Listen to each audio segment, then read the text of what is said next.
पुष्पेंद्र जी पुणे से। सूर्यवंश। राधे राधे महाराज जी।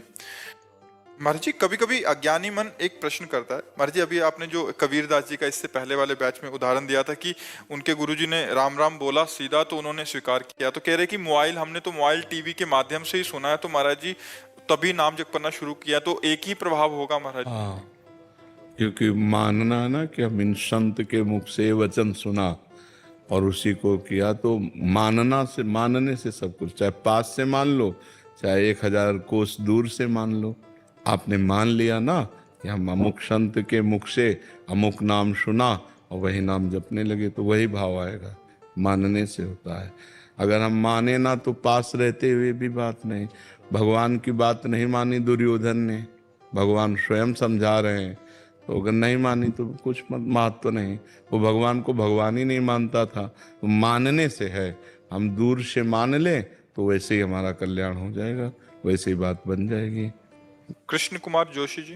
राधा वल्लभ श्री हरिवंश महाराज जी। महाराज जी, मैं राधा कृष्ण मंदिर में पुजारी हूँ, जहाँ मुझे एकादशी, सत्यनारायण, प्रदोष व अन्य पर्व या त्योहार की कथा सुनानी व कहनी पड़ती है। महाराज जी, हमने आपके सत्संग में सुना था कि जब तक आत्मबोध ना हो जाए तब तक कथा नहीं करनी चाहिए। नहीं नहीं नहीं, उपदेश नहीं करना चाहिए।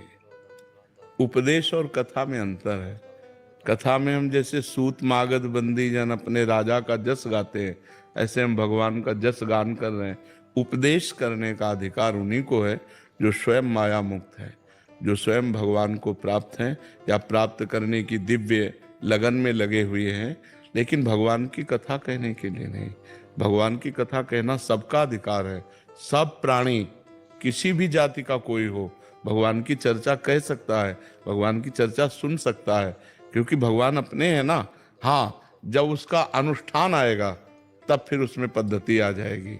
जैसे साप्ताहिक की भागवत का अनुष्ठान तो विद्वान ब्राह्मण के द्वारा फिर ऐसे करवाना। तो जैसे आप हैं ब्राह्मण में, ब्राह्मण कुल के ही तो है ना, तभी तो उपासना में लगे हैं। तो आप जैसे सत्यनारायण की कथा है, भागवत की कथा है, या किसी पर्व के विषय का, तो उसमें कोई दोष नहीं है, उसमें कोई दोष नहीं। आदेश उपदेश करने का अधिकार सिद्ध महापुरुष को है, लेकिन भगवत कथा कहने का अधिकार सबको है। भगवत चर्चा सुनने का अधिकार सबको है।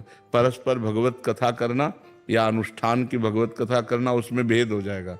परस्पर में अपने घर में कोई भी भगवत चर्चा कर सकता है, लेकिन अनुष्ठान वैदिक ब्राह्मण के द्वारा ही करवाना चाहिए। जी।